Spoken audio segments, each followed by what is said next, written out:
Hi there! Welcome to part 1 of the game tutorial. In this video, you will learn about the basic setup and goals of the Knowledge Workers game. Let's get started. In this game, you and the other members of the team you have been assigned to will be in charge of running a fictional mobile app development company called Vandeley Apps. This is your company. In this game, you'll be working on 2 different projects for Vandeley Apps. Because you will be working on these projects at the same time, you will need to make decisions about how to manage the amount of time you and your team spends on each project. However, this is a simulated game, so you will not actually have to do any of the technical work that goes into creating a mobile app. Basically, you will only have to do the planning, but not the actual work.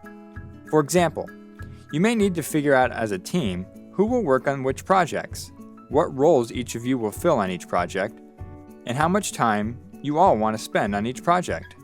Your goal as a team is to generate the maximum profits you can across both projects. And when everyone does that, your company's profits go up. Alright, let's dive into the details of our fictional company, Vandeley Apps. The company develops several apps, such as VChat, VPhotos, and VTunes. You are part of 3-person teams that will be working on 2 different apps. Each of the projects will require your team to make decisions about marketing your app to new users, research and development, also known as R&D, to improve the app, and customer support so you can keep your current users happy. Basically, you work for an app to generate profits and the app pays for your time.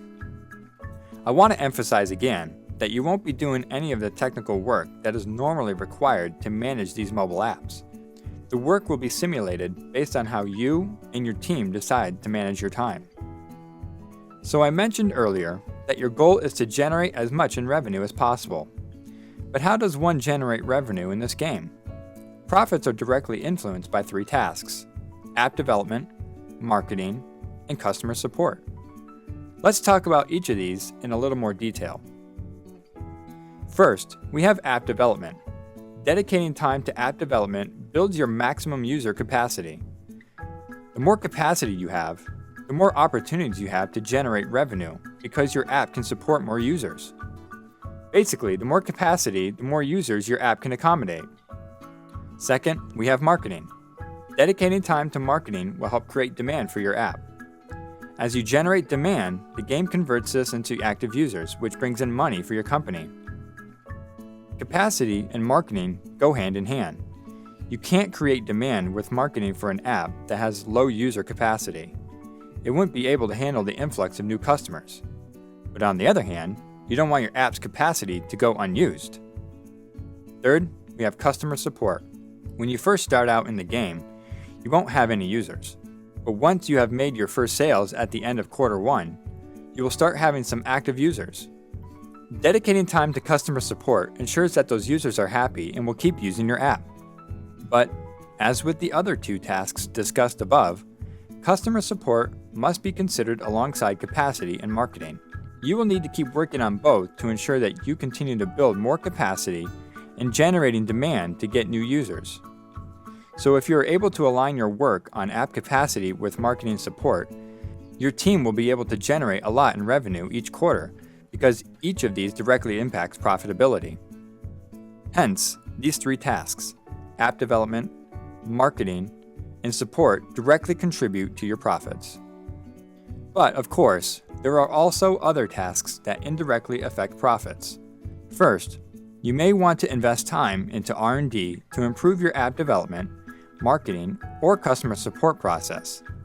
Investing in R&D has a multiplier effect on your profit-making task. But you have to remember, R&D is expensive. It requires you to take time away from the tasks that directly impact your company's profits. Also, just like in real life, you can invest in learning and education. You can improve your own personal app development skills, your own marketing skills, and your own customer support or R&D skills. It is up to you. You can decide to dedicate time to learning a little of everything, or you can specialize in one area. Learning improves your personal productivity. But just like R&D, it is expensive. As you learn more, you become more skilled. As you become more skilled, you become more expensive to the company because you are worth more. Also, investing time in learning will take time away from those tasks that directly impact your bottom line. You and your team will have to make decisions on all of these fronts as you play the game. Each decision will have an effect on revenues. It is your goal to try and make the best decisions you can in terms of where to allocate your time in order to ensure your team generates the most profits across both projects. This game can be fast-paced. If you are engaged, it can also be a lot of fun. At the end of the session, which will last simulated 4 business quarters or 1 year, you will be able to see how much profits your team generated for your company and how much other teams made. Thanks for listening. Please read and respond to the questions included below. These questions are designed to test how much you understand the game so far. Next, we will move on to part 2, where we will walk through the layout of the online game.